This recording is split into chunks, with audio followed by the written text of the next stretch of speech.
It's amazing how DC and Marvel are trying to go into the multiverse. They're trying to capture the fans who loved the film from before and now.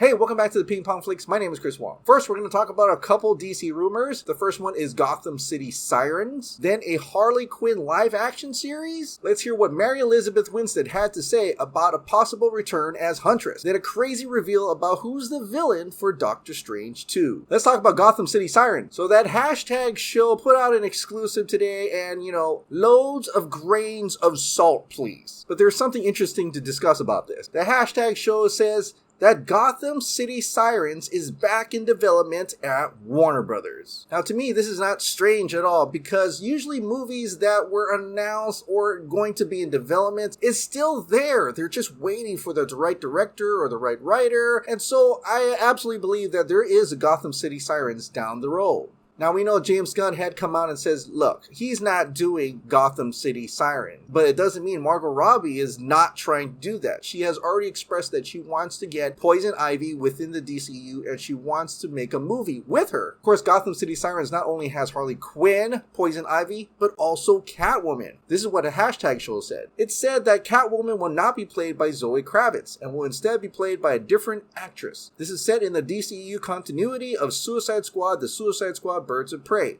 and not in the separate continuity of the Batman.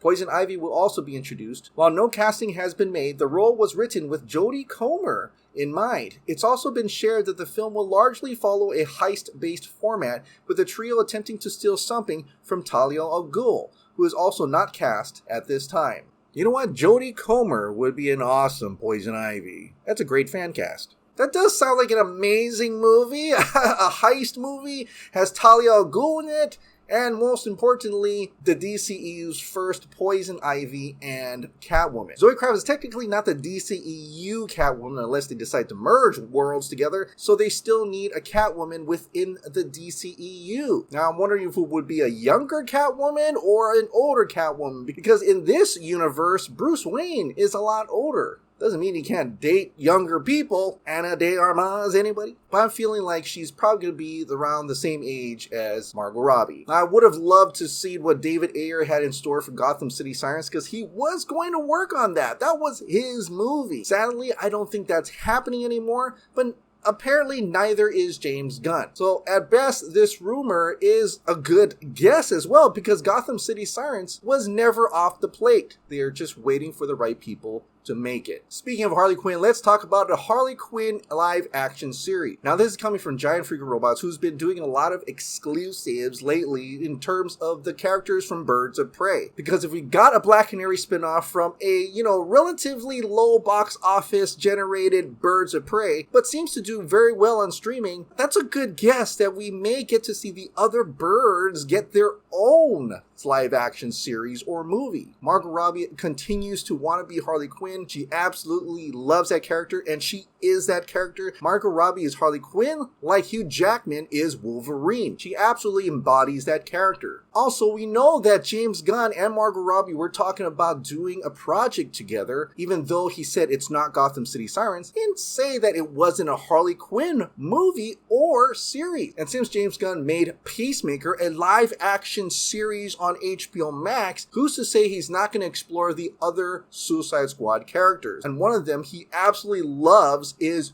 Harley Quinn. So it makes a lot of sense that this could actually happen. If any of those characters, I would have loved to see Bloodsport. How about the Bloodsport Superman live action series? Yesterday, I talked about Giant Freaking Robots exclusive or guess that there's going to be a Huntress movie. Well, interestingly, Mary Elizabeth Winstead had words to say about returning as Huntress. I'm down for anything, really, Winstead shared with comicbook.com about how she'd like to see the character return. I think Huntress is such a fun character. I don't know if there's any plans in the future to continue that version of Huntress because there's a few different versions out there. In the comic books, there's different versions. So I don't know if that's what's in store. But I'm happy I got the chance to do at least one iteration of her, and if that iteration continues, then I'd love to be a part of it. But we'll see what happens. And I would love to see that too. Like I said in my other video, she didn't really get to explore much of Helena Bertinelli, and it was really chopped up and really quickly put together. But I think there was a lot more life in Huntress, especially played by Mary Elizabeth Winstead. She could absolutely kick ass. Maybe we'll watch Netflix's Kate and the folks over at Warner Bros. Decide, hey, you know what?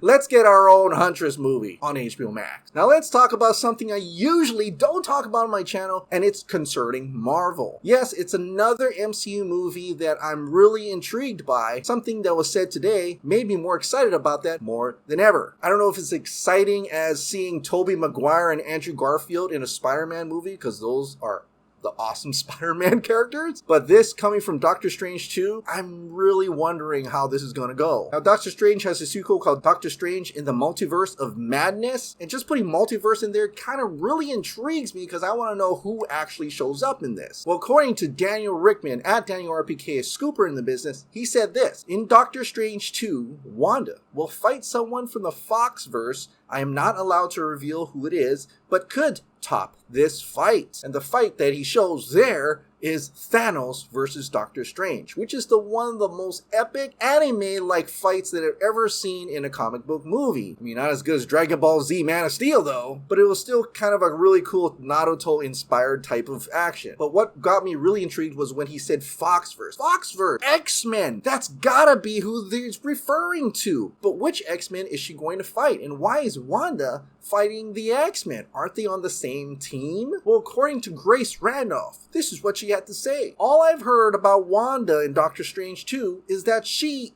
is the villain. So she's gonna fight everybody.